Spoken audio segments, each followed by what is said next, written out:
Hi, welcome back to the Sacred Connection Healing Room.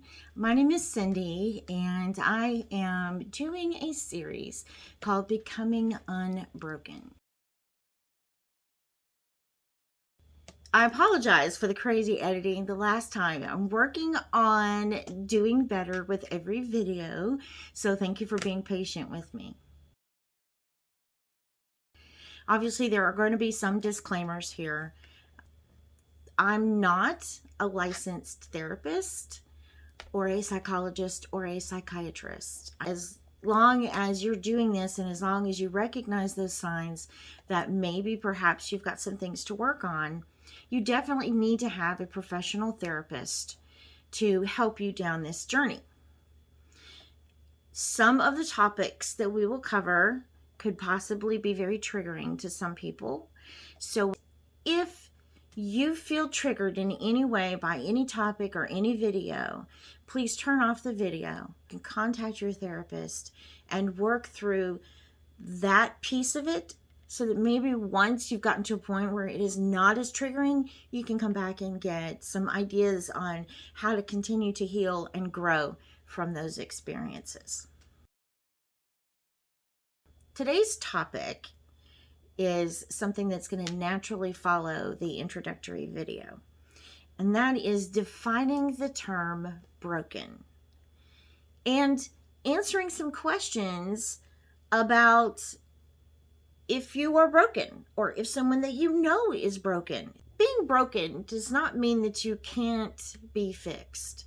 It just means that whatever experiences that you've had in the past that has created unwanted behavior patterns, whether it's you or someone else, that you need to address before getting into serious relationships with others. Now, I realized when I separated from my husband that there was a lot of me that was broken that I hadn't even touched on yet. Things that I didn't even realize were indicators of brokenness. So that's why I wanted to bring these things to your attention and give you the opportunity to see if any of these apply. The last three would be the ones you really, really want to address with a therapist. Becoming unbroken is exactly what I'm hoping I can help other people do, just like I did for myself. I did not realize this was a thing until somebody brought it up to me at one point, and one of my very best friends had said to me, "You have a lot of problems with the M&Ms." And I was like, "M&Ms?" She's like, "Yes, men and money." So obviously I've had a lot of terrible relationships. I did mention that in the last one. But the money situation was another one that sort of took me back. And I had to kind of figure out what was it that she meant by that. And I believe that what she meant basically was I was always $20 away from a major financial crisis in my life. And I had to sort of figure out why that was and how could I fix that.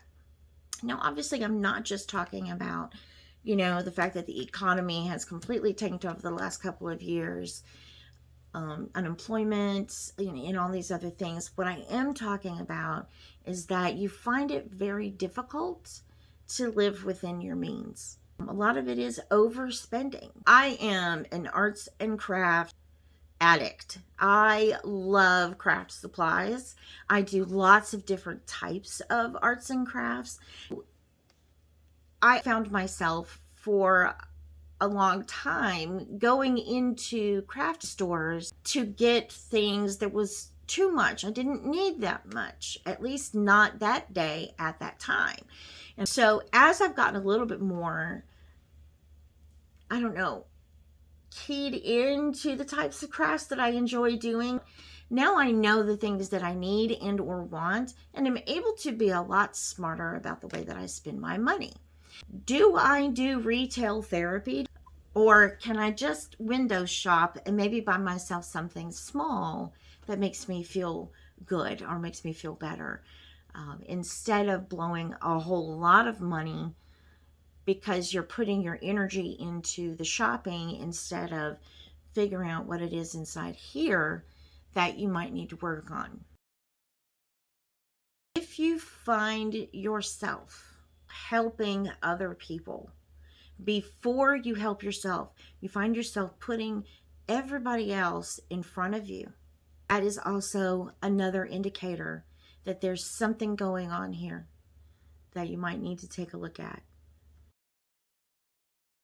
Now, I touched on this a little bit in the last video, and it was separating from my husband that made me realize how many relationships I'd had that ended very badly. There was a common denominator in there, and that was me. It was me being attracted to a certain type of a person. So one of the things that I had to realize is that I was dating and or marrying people that were exactly the same. They just had different faces and different names. And I mean the same by, they may have had different issues too. But they were all broken in very similar ways. So when I decided to do the separation and I said, no dating, no, none of that. What I meant was I needed to figure out what it was about these people that drew me in. And what can I do about that to stop that process or to break that cycle? I was drawn to broken people because I myself was broken. And guess what? Broken people are broken. They are not healthy. They don't think in healthy ways. They make bad decisions and poor choices, and can oftentimes fall into several of these categories that we have listed here. If you gravitate toward narcissistic or abusive people, when you start to notice a pattern of your behavior starting to repeat itself, then it's time for you to dig deep inside and go, okay, so why am I doing this? My pattern of wanting all these people in my life was I saw them as broken people. But broken people are incapable of having healthy relationships because they were dealing with their own trauma. They were dealing with their own brokenness. What I realized is that I needed to start doing that for me. I needed to start loving me unconditionally with all of my flaws without expecting somebody else to do it. I just need to do it for myself. So the next one on the list is one that came to my attention fairly recently, like over the last few months. And I hadn't really thought of it this way, but then I was able to, kind of look back on it. But when someone puts conditions on loving you, and I'm talking about conditions that allow the person putting the conditions to be able to walk away from the relationship and feel no guilt for hurting someone. Okay, if your conditions are something like you have to be loyal, you can't cheat, you can't lie, those kinds of things, okay, fine.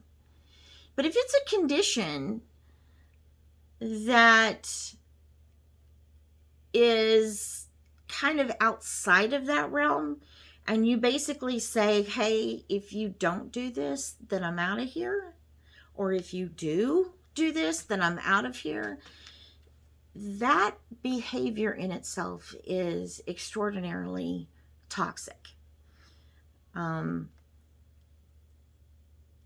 Love should not be that conditional. We're so afraid of love and relationships that we have to box ourselves in and create an escape route.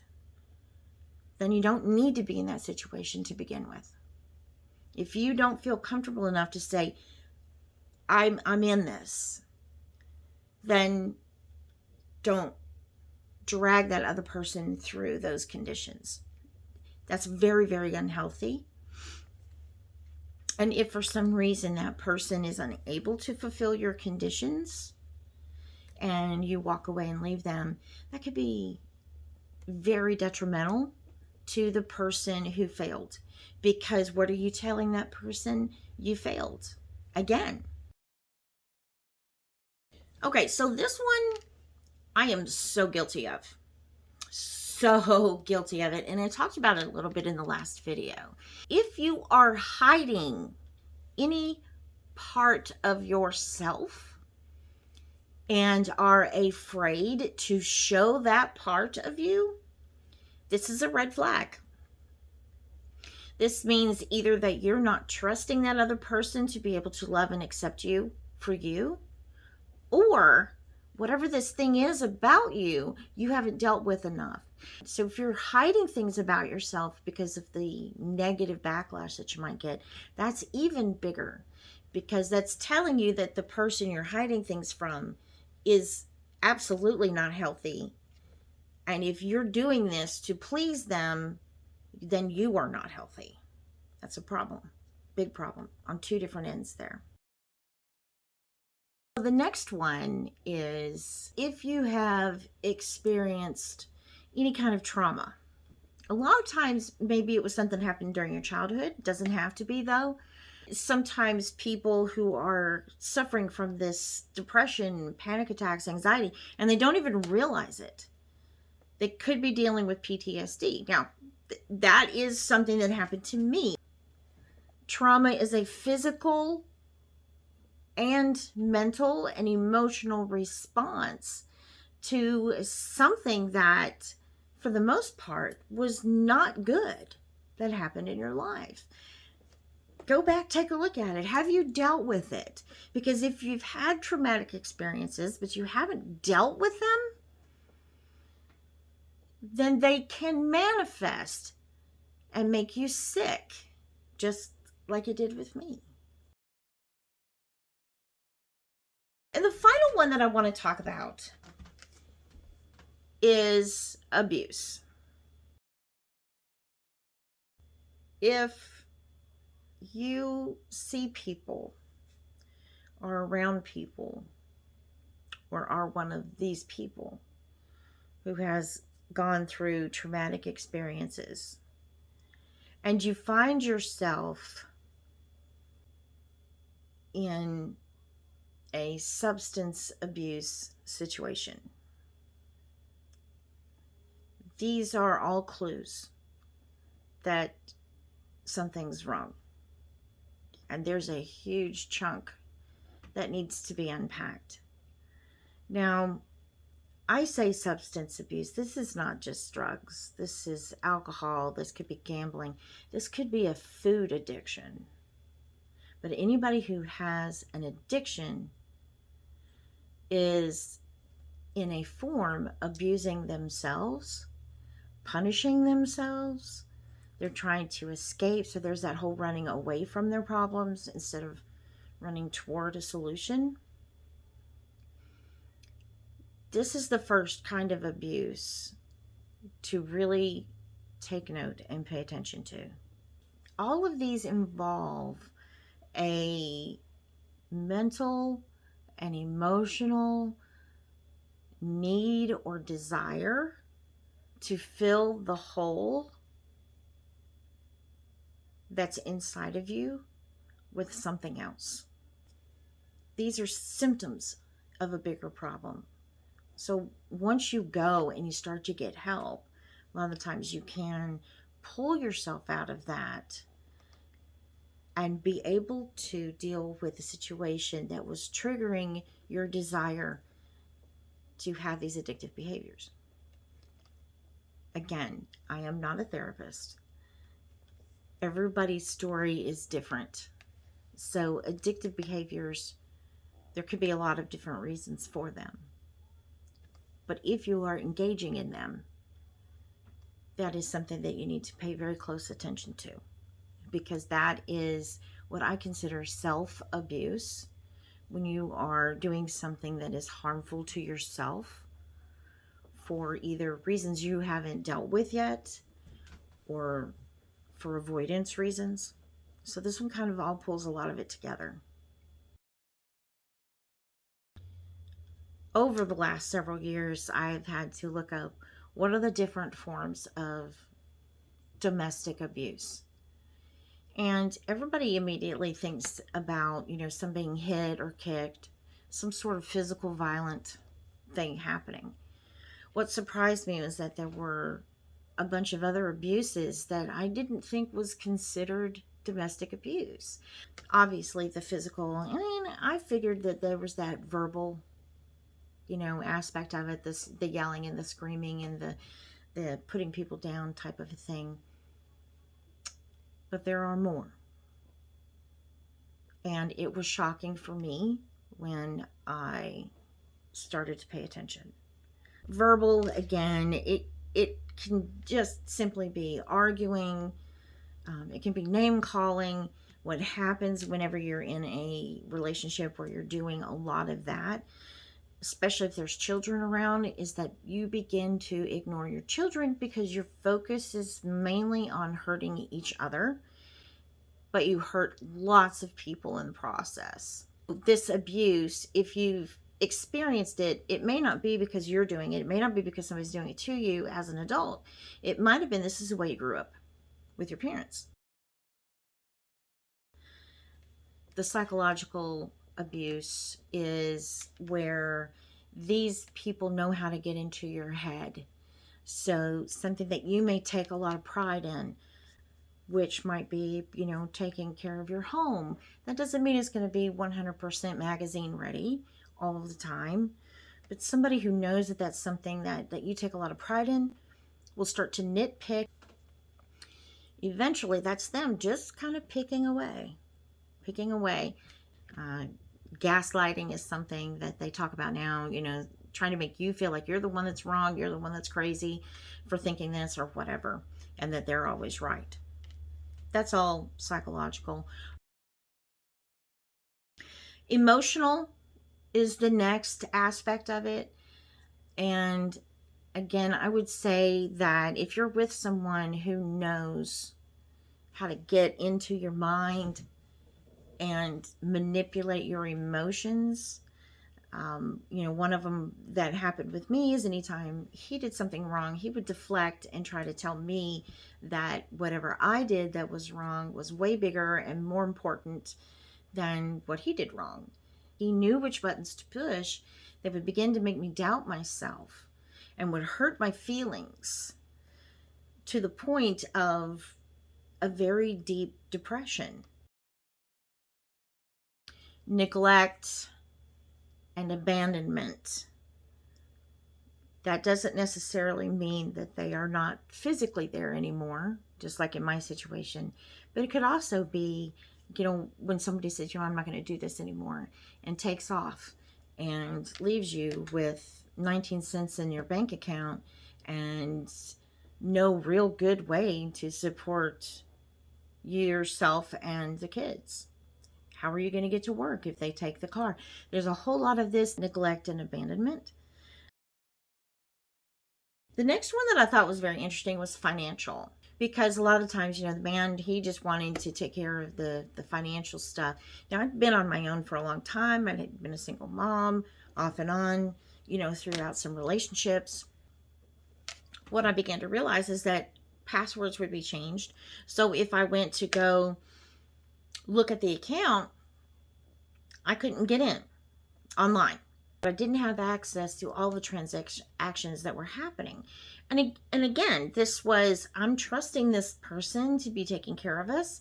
What I didn't realize is that there were $300 to $500 every single month in NSF fees and an excessive amount of spending on himself versus on the rest of the family.